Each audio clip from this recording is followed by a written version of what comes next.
What's up, guys? Iceman here. Welcome to Meditations. So it's Tuesday, February 26, 8 a.m. Have you guys looked at the charts yet? Have you looked at Bitcoin? $87,000 per coin.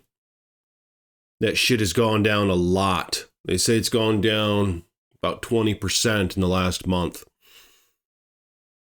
I went in around 100K. At that point, I was like, you know what? This shit might just keep going up. So that's when I put about $4,000 into it. And of course, I saw it go up a little bit, and then it started coming down later. Now I'm putting $5 a day into it just every single day. That's $150 a month. And then I started buying the XRP thing as well.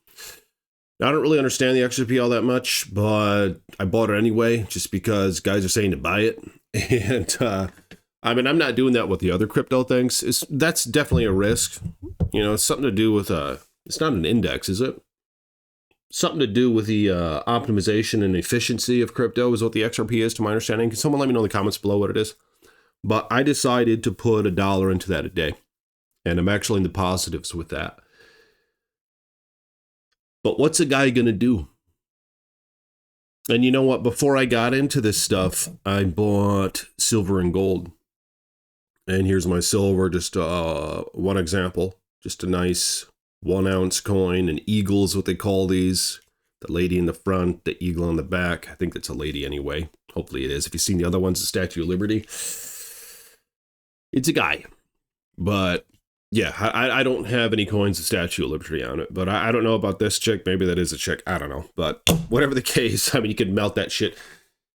It's an ounce of silver. And my average cost on this stuff is probably like $28 an ounce, as much as that sucks. I don't know how much I have. Maybe a couple hundred ounces.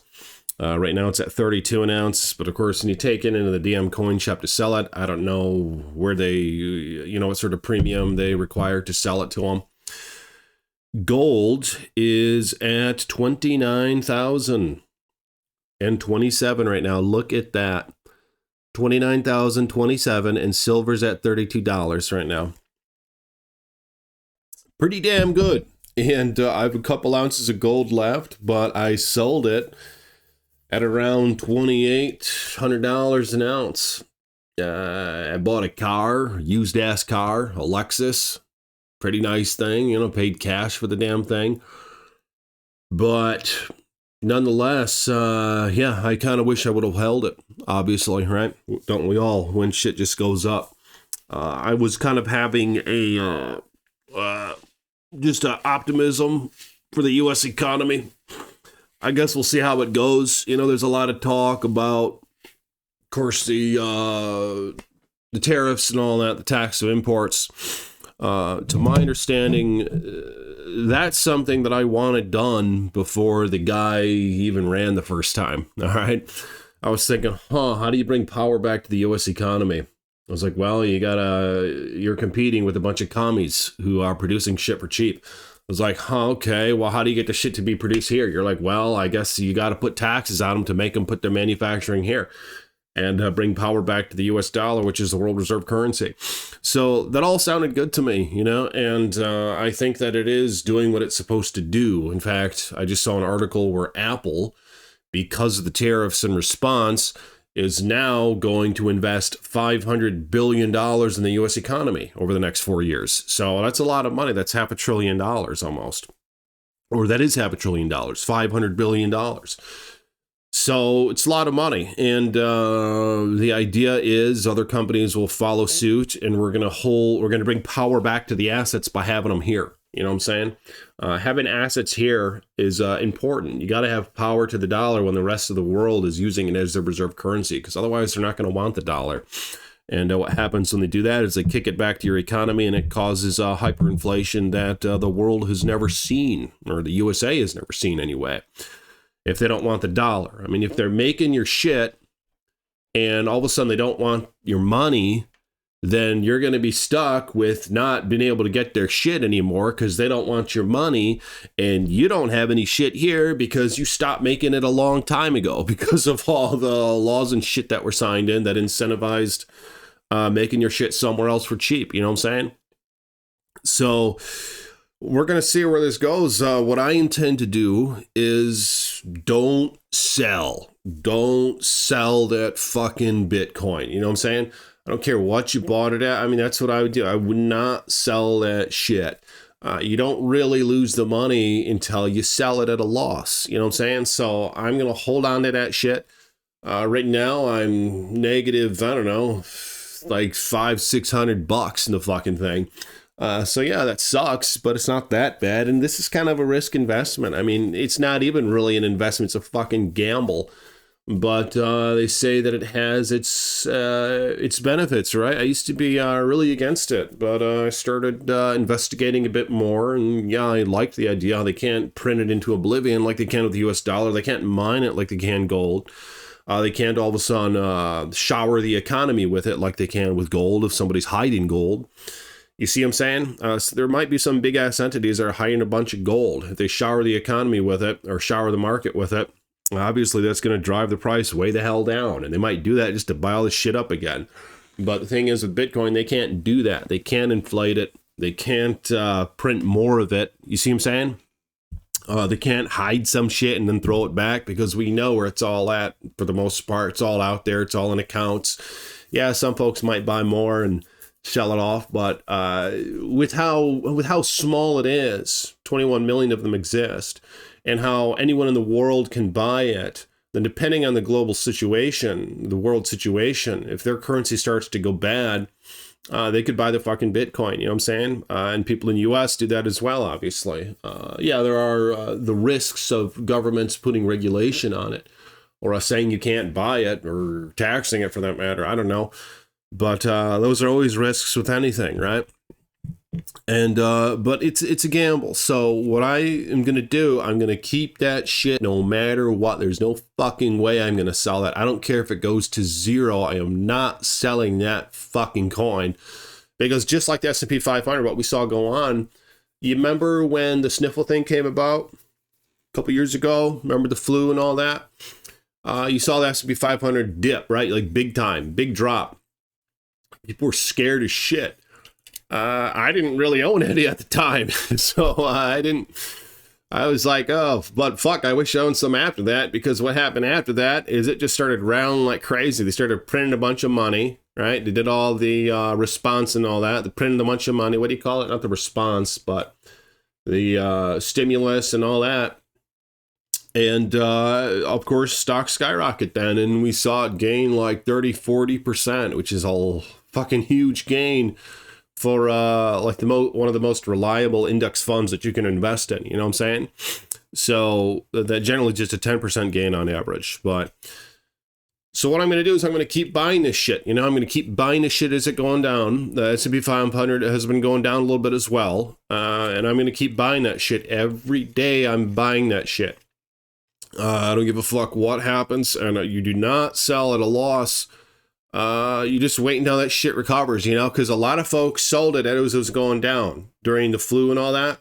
They sold it and they took all their money out, and then all of a sudden, boom, it goes up like big time, right?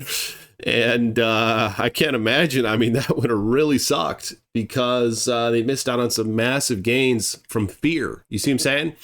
People, they sold this shit because they were scared. And a similar principle applies here.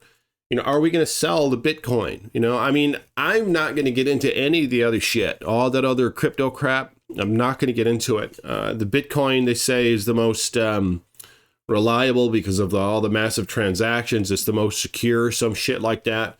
And the fact that it has a market cap of 21 million. It's just, I'm not going to get into any of that other shit. The other shit I just consider a gamble, you know, like more so than this. I would get into the Bitcoin. I'm getting into the XRP. I don't have that much XRP, just a couple $100. But like I said, I'm putting $1 in it every day. I mean, these are the risky investments, you know, or they're, like I said, they're the gambles. So what I like, other than that, I like the silver, I like the gold, I like the S&P 500. You get that that VOO. Maybe some of them, what are they called? The dividend ones. They got the dividend ETFs. I'm not going to buy the risky ass dividends. I'm not going to buy Walgreens and all that bullshit. That shit that's just going to go out and fail and go out of business. I'm just going to buy the index. You know what I'm saying? And the index is crazy right now. The JEPQ, have you guys looked into that shit? It's 10% freaking dividend. Like, are you kidding me? And you look at the last 5 years, I think its inception was it 2022? So I guess maybe it hasn't even been around for 5 years, but the shit is looking good, you know. And I think an index fund, they got the managers, right? They take shit in and out of it as it does good or bad. They replace it with better shit, and we're just seeing it. You know, it looks like, I mean, I'm liking that freaking dividend. It's crazy. You know, you're seeing it go up. It's gone up on average, and you get the 10% dividend. Are you fucking kidding me? Aren't more people talking about this? Am I missing something here? They talk about the other ones that give like 3% or something that maybe are more reliable. But I'm putting $5 a month into, or $5 a day into that shit, into the JPQ and like the JEPI or something. It's another one just like it. I put $5 a day into both of those, so $10 a day into these dividend shits. And we're going to see how well that performs like a year from now. We're going to get the payment, get the 10%, but I'm primarily going with that S&P 500 VOO. You know, the VOO, buying that shit. But what do you guys think is going to happen with this Bitcoin? I just read an article where they're saying there could be another, a bull run. They're saying even though there's the market hesitation, it's a pullback. Some are saying this is a pullback before another big run. You know, they noted how there was a pullback. I can't remember when it was.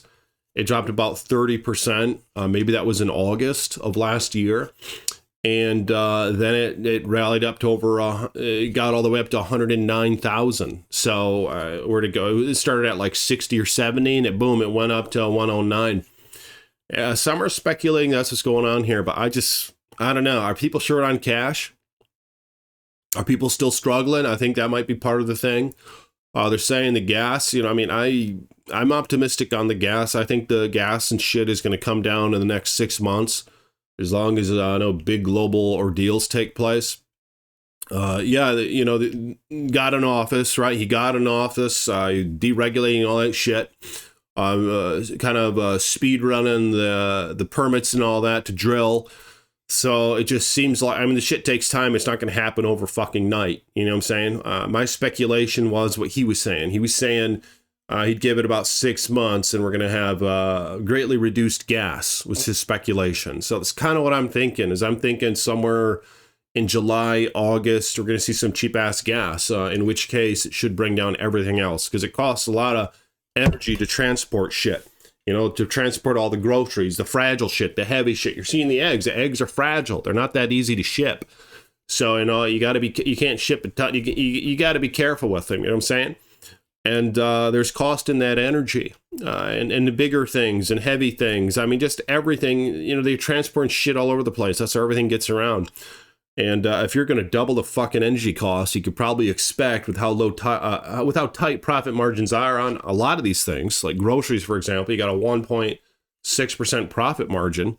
Then obviously there's not much meat on the bone. You know what I'm saying?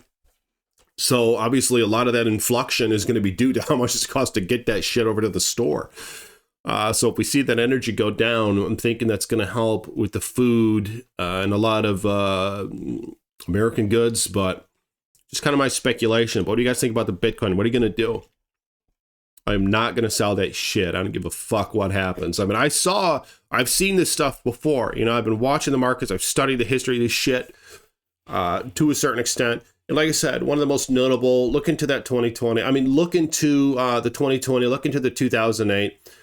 2008 sucked big, you know what. We saw that shit, it stayed down. The S&P 500 stayed quite level for about 7 years. That shit was barely getting in the green again. How much fucking bullshit would that be?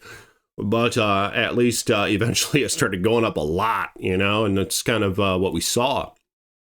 But that's why just a little bit at a time, you know, a little bit at a time. You just got to ride those highs and lows just a little bit at a time. Just boom, boom, boom. Just be consistent. Don't try to time that bullshit. You try to time that bullshit, and we all know what happens. We all know what happens to try to time that bullshit. Even Warren Buffett doesn't try to time it. I don't think. Of course, at this point, he probably has inside information. I mean, I don't know. I don't want to. I don't really know. I don't know that. I don't want to say it, but I mean, yeah. The advices he gives is don't try to time that bullshit. That's what all these guys give. You know, they just stay consistent in the market and stay in the market, and don't pull out of fear. What's that old saying that he said? Even that Warren Buffett said. He said. Be like it's a paraphrase, but be hesitant when everyone else is greedy and be greedy when everyone else is scared. You see what I'm saying? But which generally speaks to buying more when the shit's crashing, you know, because that's when people are scared and you're buying that shit up because you're being greedy or whatever. But nonetheless, like this video if you guys will, subscribe to the page, and I'll see you all tomorrow with more meditations. Peace be with you.